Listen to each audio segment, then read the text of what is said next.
HSC Habib media ও Shiakhala TV. আমি শেখ হাবিব রয়েছি আপনাদের সঙ্গে। আমি এই মুহূর্তে বসে চণ্ডীদাস থানার অন্তর্গত গঙ্গাধাপুর পঞ্চায়েত এলাকা গঙ্গাধাপুর বাজারে।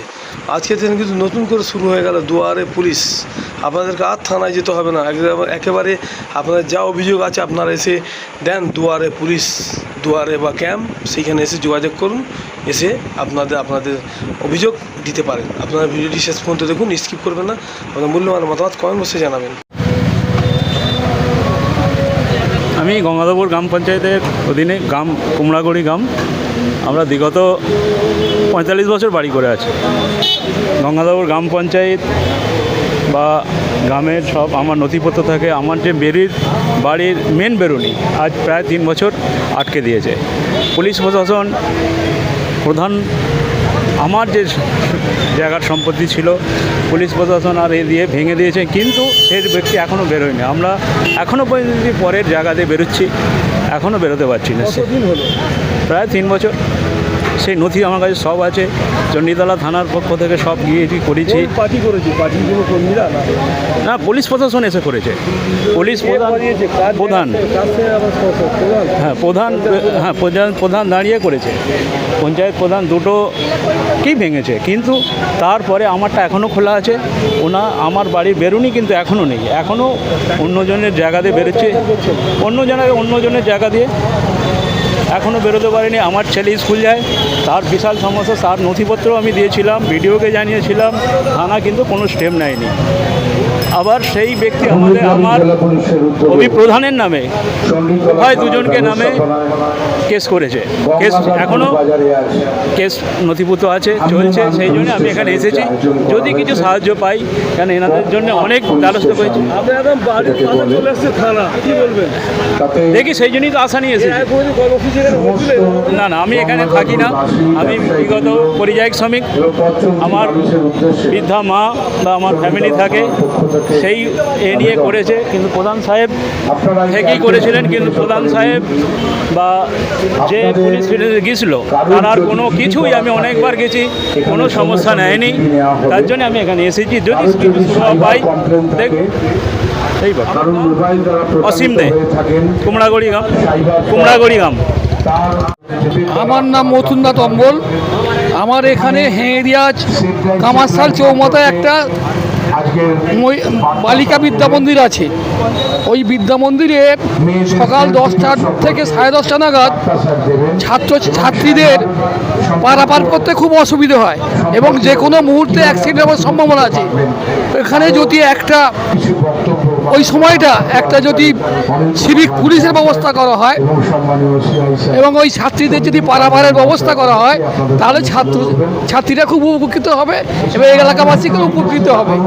আর একটা যেটা হচ্ছে, বিশেষ করে কুমড়াগড়ি গ্রামে যাবার সময় বা মেয়েদের আসার সময় কিছু ছেলে, দুষ্টু বুদ্ধি সম্পন্ন ছেলে মেয়েদের উত্ত্যক্ত করার চেষ্টা করে। যদি ওই সময় মোবাইল পুলিশ থাকে, তাহলে ছাত্রীরা খুব উপকৃত হবে এবং নির্ভয়ে বিদ্যালয়ে যাতায়াত করতে পারে। ঘটনাটা মাঠে 2-1টা ক্ষেপ হয়েছিল। তারপরে আমাদের এখানকার ভিলেজ পুলিশ জয়ন্ত মাঝে মাঝে ঘোরাঘুরি করে কিছুটা সময় অনেকটা হয়েছে। তবু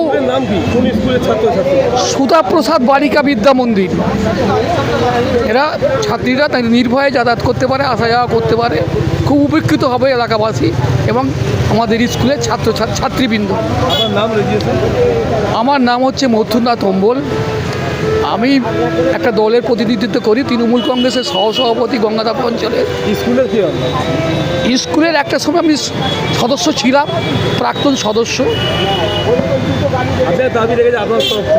হ্যাঁ, স্কুল পক্ষ থেকে বা এলাকার পক্ষ থেকে, আমার পঞ্চায়েতের পক্ষ থেকে আমি এই দাবিটা রাখছি। আমার নাম মথুরনাথ অম্বল। আমি ওই স্কুলের একসময় সদস্য ছিলাম, বর্তমানে নেই, এবং অঞ্চল তৃণমূল কংগ্রেসের সহসভাপতি। বাড়ি কুমড়াগড়ি। বাড়ির পাশেই থানার একটা কর্মসূচি হলো। এই কর্মসূচির আগে কোনোদিন হয়েছিল এই এলাকায়? না, এর আগে এই ধরনের কর্মসূচি দেখতে পাই। থানা প্রশাসনকে কী বলবো? আমি খুব সাধুবাদ জানাবো এই ধরনের কর্মসূচি নেওয়ার জন্য। বাড়ির কাছে তো নিয়ে যাচ্ছে। হ্যাঁ, এই উদ্যোগকে আমি অত্যন্ত সাধুবাদ জানাই এবং আমরা খুব খুশি এলাকাবাসী। তাদের কোনো কিছু ছোটোখাটো যে সমস্যার চিঠিগুলো সেগুলো করতে তাদেরকে অনেক কষ্ট করে থানায় যেতে হয়, যেটা অনেকটা সময় সাপেক্ষ এবং খরচ সাপেক্ষ।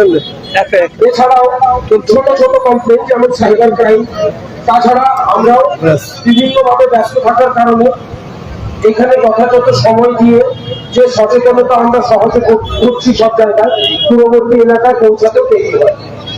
তো এই বিষয় নিয়ে আমরা ঊর্ধ্বতন কর্তৃপক্ষ, বিশেষ করে আমাদের মাননীয় এসপি স্যারের সঙ্গে আলোচনা করে এবং আমাদের অ্যাডিশনাল স্যার, আমাদের এসডিপিও স্যার এবং সিএম স্যার সবার সঙ্গে আলোচনা করে এবং তাদের অনুপ্রেরণায় আমরা একটা নতুন উদ্যোগ নিয়েছি।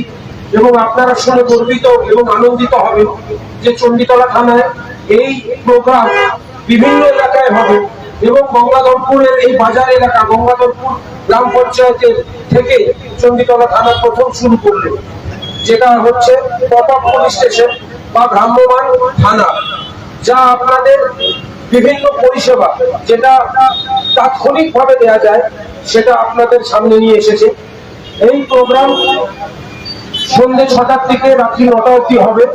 তাই আমরা আপাতত অধিবাসীগণদের সাদরে আমন্ত্রণ জানাই যে আপনাদের বিভিন্ন সমস্যার কথা, বিভিন্ন বিষয়বস্তু যার ক্লারিফিকেশন বা যার সাজেশন আপনাদের দরকার, আপনাদের কিছু উপদেশ কিছু দরকার, আপনাদের কোনো যদি দ্বন্দ্ব বা কোনো কিছু সন্দেহ থাকে, তো আজকে আপনাদেরই দোরগড়ায় কিন্তু চণ্ডীতলা থানা চলে এসেছে এবং সেই থানার আমরা বিভিন্ন অফিসার এবং কর্মীগণ আমরা আছি, হাজির আছি, আমি নিজেও আছি আপনাদের দোরগড়ায়, আপনাদের বাড়ির সম্মুখে আপনাদের পরিষেবা দেওয়ার জন্য। আজকে ওনার এই গঙ্গাধরপুর বাজারে আজকে একটু হলো এই কথাটা লিখবেন, লিখে গুগলে এন্টার করবেন, গুগলে দেখবেন একটা পেজ খুলবে ট্যাপ বলে, সেই পেজে ক্লিক করলে ওখানে ডাইরেক্ট আপনার একটি 10 ডিজিট ফোন নাম্বার, অর্থাৎ যে ফোন নাম্বারটি বর্তমানে আপনার কাছে আছে সেই ফোন নাম্বারটি দেবেন। নিচে একটা ক্যাপচার আছে, সেই ক্যাপচারটা লিখে আপনি ভ্যালিডেট ক্যাপচার করলে আপনার ফোনে একটা ওটিপি যাবে। সাইবার ফ্রডের শিকার না হন তার জন্য আপনাদের কোন জিনিসগুলো মাথায় রাখতে হবে। একটা জিনিস আমাদের মাথায় রাখতে হবে, এখন আমাদের যা অনলাইন আমরা ট্রানজাকশন করি তার কিন্তু আমাদের কি আলমারিতে যা জিনিসপত্র থাকে সেটা দেওয়ার জন্য আমাদের একটা চাবির দরকার হয়, কিন্তু আমাদের ব্যাংকে যা টাকা পয়সা রয়েছে সেইটা দেওয়ার জন্য আমাদেরকে একটা ওটিপির দরকার হয়। ওটিপি ইজ লাইক আ কি। তো যখনই আমাদের কোনো ট্রানজাকশন করতে লাগবে আমাদের কাছে দেখবেন ওটিপি আসবে, তো আপনি ওটিপির মেসেজ করে বুঝতে পারবেন যে ওটা কিসের ওটিপি রয়েছে, ওটা টাকার কাটার ওটিপি রয়েছে না অন্য কোনো কাজের জন্য ওটিপি রয়েছে। অনেক সময় কি হয়, মানে ব্যাংক থেকে আপনাকে বলে যে আপনার কেওয়াইসি আপডেট করা নেই, কেওয়াইসি আপডেট করার জন্য আপনার থেকে ডকুমেন্টস চাওয়া হবে বা আপনার আধারের বা প্যান কার্ডের ছবি পাঠাতে বলে, তারপরে বলে কি আপনার অ্যাকাউন্ট নাম্বারটা দিন, তারপরে বলবে ওটিপি দিতে। তো ওটিপি দেওয়া মানে হচ্ছে ওটিপির মেসেজ আপনি দেখে নেবেন ওটা ট্রানজাকশনেরই ওটিপি রয়েছে, যে ওই ওটিপি যদি আপনি দেন কত টাকার ট্রানজাকশন হবে সেইটা। তো আমরা কোনো ওটিপি কারোর সাথে কখনো শেয়ার করবো না।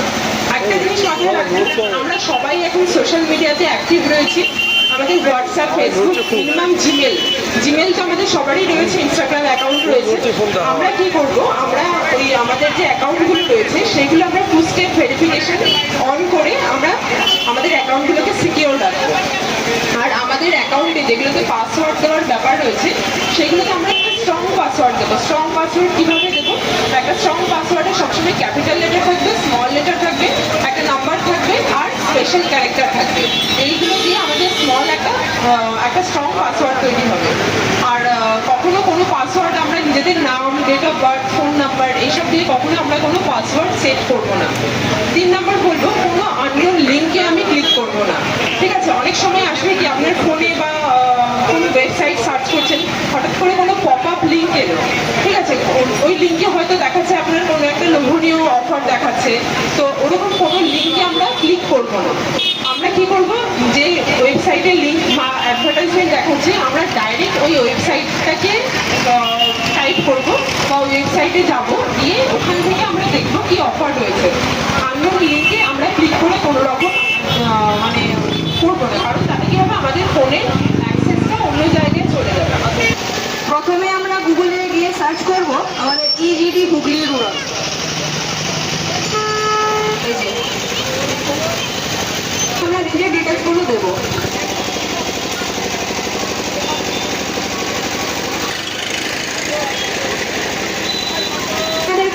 রেজিস্টার করতে হবে, মোবাইল নাম্বার দেবেন, ফুল নেম, একটা পাসওয়ার্ড ক্রিয়েট করবে, ইমেল আইডি, কনফার্ম পাসওয়ার্ড, তারপর রেজিস্টার হবে।